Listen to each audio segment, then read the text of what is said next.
6. La fisiología del hábito. Una obra del Dr. Carpenter fue quizás la primera en darme la pista que estaba buscando. En su Fisiología Mental, una obra muy interesante por cierto, él investiga la analogía entre la actividad física y mental y muestra que ambas se relacionan en cuanto a que el efecto de una es la causa de la otra. Los tejidos en crecimiento se forman en función de los modos de acción. Una descripción aproximada de la doctrina que propugna la escuela que representa el Dr. Carpenter consiste en que los tejidos, tales como el tejido muscular, por ejemplo, sufren de un constante desgaste y de igual constante reparación. Incluso esos modos de acción muscular que consideramos naturales como caminar y estar erguido, son en realidad el resultado de una laboriosa educación, al igual que muchos modos de acción que adquirimos conscientemente, como escribir o bailar, que se vuelven perfectamente fáciles y naturales. ¿Por qué? Porque la ley de los tejidos en constante crecimiento es que se formen de acuerdo con los modos de acción que se les exija realizar. Es el caso del cerebro que envía repetidamente a los músculos sometidos al control nervioso el mensaje de que realicen una determinada acción. Tal acción se vuelve automática en el centro inferior y la más leve sugerencia del exterior la producirá sin ninguna intervención del cerebro. Por lo tanto, las articulaciones y los músculos de la mano del niño se adaptan muy pronto al modo de acción requerido para sostener y guiar el bolígrafo. Observe que no se trata de que el niño aprenda mentalmente cómo usar su pluma a pesar de sus músculos, sino que los músculos nuevos en crecimiento asumen su forma de acuerdo con la acción que se requiere de ellos. He aquí la explicación de todas las hazañas del saltimbanqui, artista que realiza acrobacias y saltos en público que parecen simplemente imposibles para los espectadores no entrenados.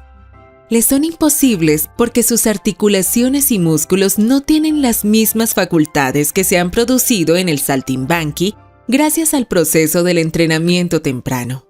Por lo tanto, los niños debieran aprender a bailar, nadar, etc. a una edad temprana. Actividades que no son meramente corporales, vale la pena decir.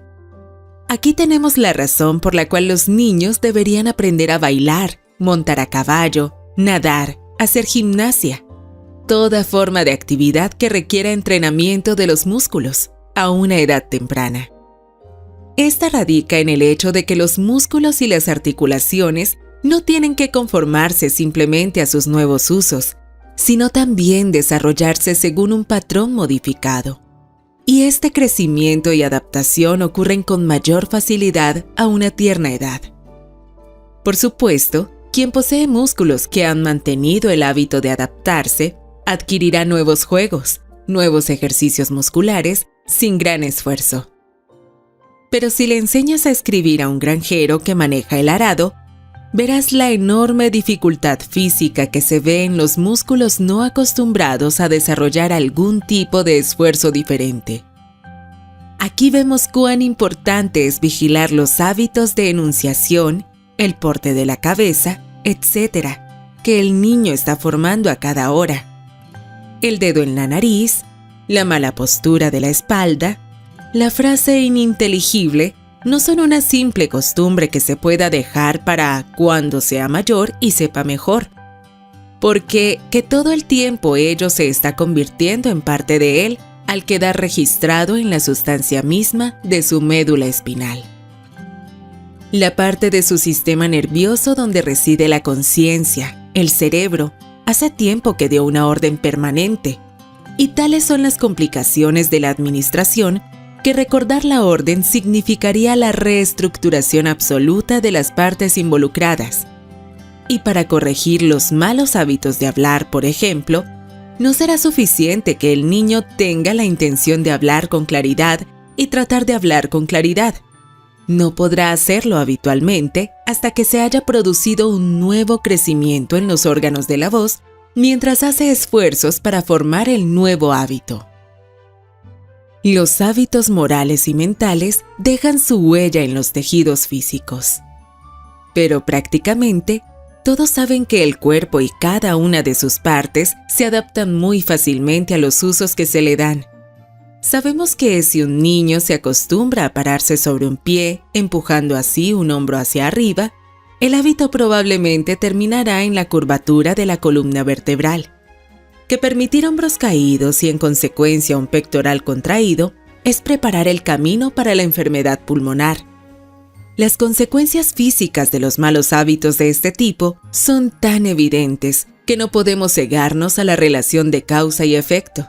Y estamos menos preparados para admitir que los hábitos que no parecen ser en ningún sentido físicos, hábitos de la impertinencia, de la veracidad, del orden, también deberían dejar su huella en un tejido físico, y ese efecto físico probablemente se deba a la enorme fuerza del hábito.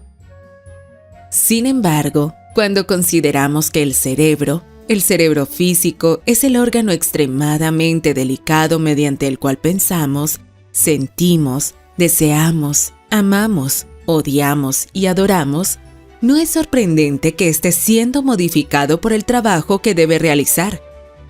Para decirlo de manera pintoresca, es como si cada tren de pensamiento frecuente hiciera un surco en la sustancia nerviosa del cerebro en la que los pensamientos corren ligeramente por su propia voluntad, y estos solo pueden salirse de los rieles con un esfuerzo extremo de nuestra voluntad. Hilos de pensamiento persistentes. Por lo tanto, la dueña de la casa sabe que cuando sus pensamientos son libres de seguir su propio curso, se van a los cuidados de la casa o a la despensa, a la cena de mañana o a la ropa para el invierno.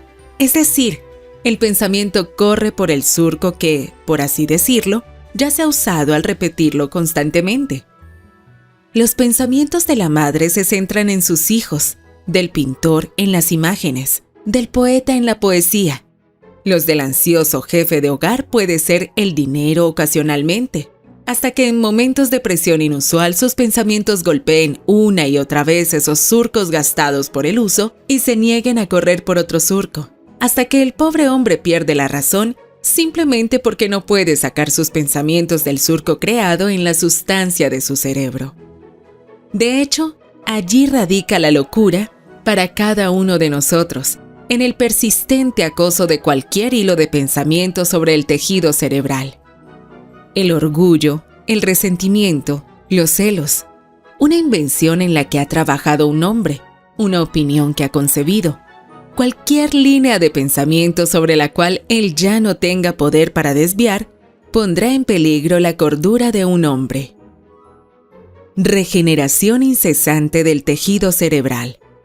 Si amamos, odiamos, pensamos, sentimos, adoramos, a expensas del esfuerzo físico real del cerebro y el consiguiente desperdicio del tejido, cuán enorme debe ser el trabajo de ese órgano con el que nosotros, de hecho, hacemos todo. Incluso muchos de estos actos cuya ejecución final recae en las manos o los pies. Es cierto.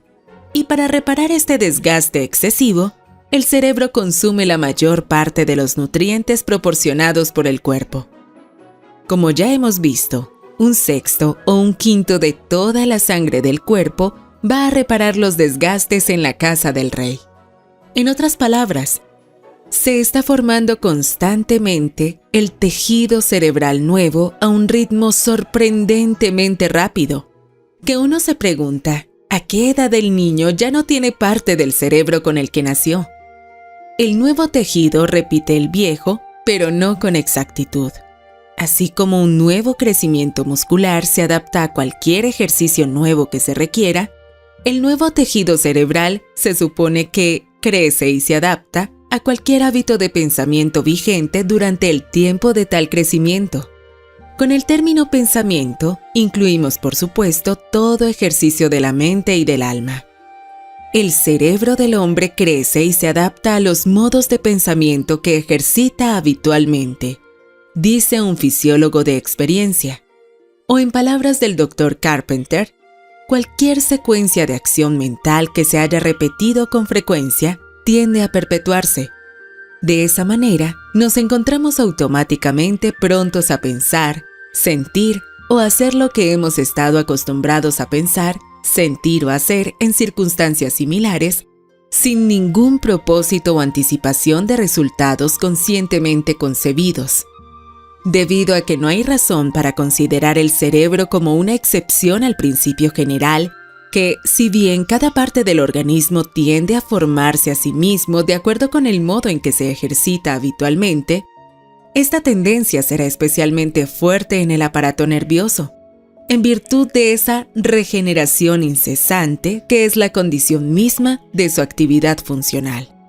De hecho, casi no hay duda de que cada estado de conciencia ideacional que sea, o muy fuerte, o que se repita habitualmente, deja una impresión orgánica en el cerebro, en virtud del cual el mismo estado puede reproducirse en cualquier momento futuro, al momento que algo suficientemente adecuado lo provoque.